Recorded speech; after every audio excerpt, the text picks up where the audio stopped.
সালের ৯ সেপ্টেম্বর মঙ্গলবার রাতে হঠাৎ করে কাতারের রাজধানী দোহা কেঁপে ওঠে কয়েক দফা ভয়াবহ বিস্ফোরণে। শহরের আকাশে ধোঁয়ার কুণ্ডলী ভেসে উঠতে দেখা যায়। আন্তর্জাতিক গণমাধ্যমের প্রতিবেদনে বলা হয়, হামলার টার্গেট ছিল হামাসের শীর্ষ নেতৃত্ব, যারা দীর্ঘদিন ধরে দোহায় অবস্থান করছিলেন এবং কাতারের মধ্যস্থতায় চলমান যুদ্ধবিরতি ও বন্দি বিনিময় আলোচনায় অংশ নিচ্ছিলেন। ইসরায়েলি সামরিক বাহিনী দাবি করেছে, তারা অত্যন্ত সুনির্দিষ্ট হামলা চালিয়ে হামাসের বহিরাগত নেতৃত্বের ওপর আঘাত হেনেছে। যদিও বিবৃতিতে সরাসরি দোহার নাম উল্লেখ করা হয়নি, আন্তর্জাতিক সংবাদমাধ্যম ও প্রত্যক্ষদর্শীদের ফুটেজে দোহা শহরের কাফারা বা কাত্তারা অঞ্চলে বিস্ফোরণের দৃশ্য স্পষ্টভাবে ধরা পড়েছে। হামাস এক বিবৃতিতে জানায়, তাদের ৫ জন গুরুত্বপূর্ণ সদস্য নিহত হয়েছেন। নিহতদের মধ্যে রয়েছেন হাম্মাম আল হাইয়া, যিনি হামাস নেতা খলিল আল হাইয়ারের পুত্র, খলিল আল হাইয়ারের অফিস পরিচালক জিহাদ লুবাদ এবং আরও ৩ জন সহযোগী আবদুল্লাহ আবদেল ওয়াহিদ, মোয়াম্মেন হাসসুনা ও আহমেদ আল মামলুক।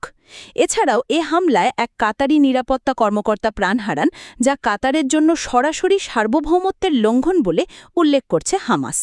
তবে সংগঠনটি জোর দিয়ে বলেছে, তাদের আলোচক প্রতিনিধি দল অক্ষত আছে।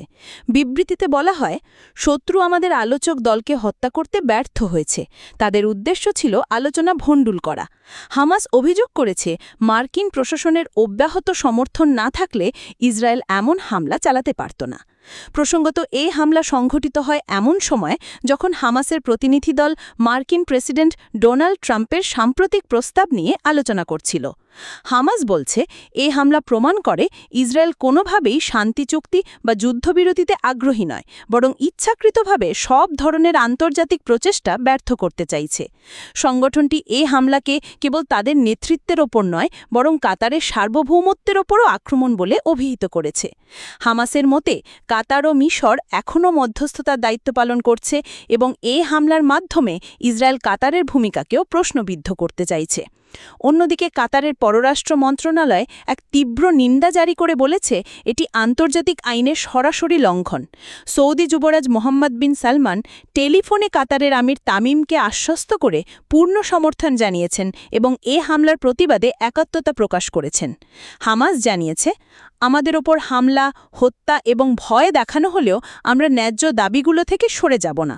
আমরা চাই অবিলম্বে আগ্রাসন বন্ধ হোক, গাজা থেকে সেনা প্রত্যাহার করা হোক, সত্যিকারের বন্দি বিনিময় ঘটুক এবং যুদ্ধবিধ্বস্ত জনগণের জন্য মানবিক ত্রাণ ও পুনর্গঠন নিশ্চিত করা হোক। এদিকে ইসরায়েলের বিরুদ্ধে আন্তর্জাতিক অঙ্গনে চাপ ক্রমশ বেড়েই চলেছে। ২০২৩ সালের অক্টোবর থেকে গাজায় তাদের অভিযানে ৬৪,৬০০-র বেশি ফিলিস্তিনি নিহত হয়েছেন। গোটা অঞ্চল পরিণত হয়েছে ধ্বংসস্তূপে, যেখানে লক্ষ লক্ষ মানুষ দুর্ভিক্ষের মুখে পড়েছেন। গত নভেম্বরেই আন্তর্জাতিক অপরাধ আদালত আইসিসি গাজায় যুদ্ধাপরাধ ও মানবাধিকার অপরাধের অভিযোগে ইসরায়েলি প্রধানমন্ত্রী বেঞ্জামিন নেতানিয়াহু এবং সাবেক প্রতিরক্ষামন্ত্রী ইয়োয়াব গ্যালান্টের বিরুদ্ধে গ্রেপ্তারি পরোয়ানা জারি করে। এছাড়া আন্তর্জাতিক বিচার আদালতে ইসরায়েলের বিরুদ্ধে গণহত্যার মামলাও বিচারাধীনে রয়েছে। এই প্রথমবারের মতো ইসরায়েল কাতারের মাটিতে এরকম হামলা চালালো, যা মধ্যপ্রাচ্যের ভূরাজনীতিতে বড় ধাক্কা হিসেবে দেখা হচ্ছে। বিশ্লেষকরা বলছেন, এটি শুধু হামাসকে লক্ষ্য করা নয়, বরং কাতারের ওপর চাপ সৃষ্টি এবং আন্তর্জাতিক মধ্যস্থতার প্রচেষ্টাকে ভণ্ডুল করার একটা কৌশল। আর এর ফলশ্রুতিতে মধ্যপ্রাচ্যের পরিস্থিতি আরও উত্তপ্ত হওয়ার আশঙ্কা তৈরি হয়েছে। ভিডিওটি ভালো লাগলে লাইক দিন, কমেন্ট করুন আপনার মতামত এবং চ্যানেলটি সাবস্ক্রাইব করতে ভুলবেন না। নোটিফিকেশন বেলটি চাপলে নতুন ভিডিওর আপডেট পাবেন প্রথমে।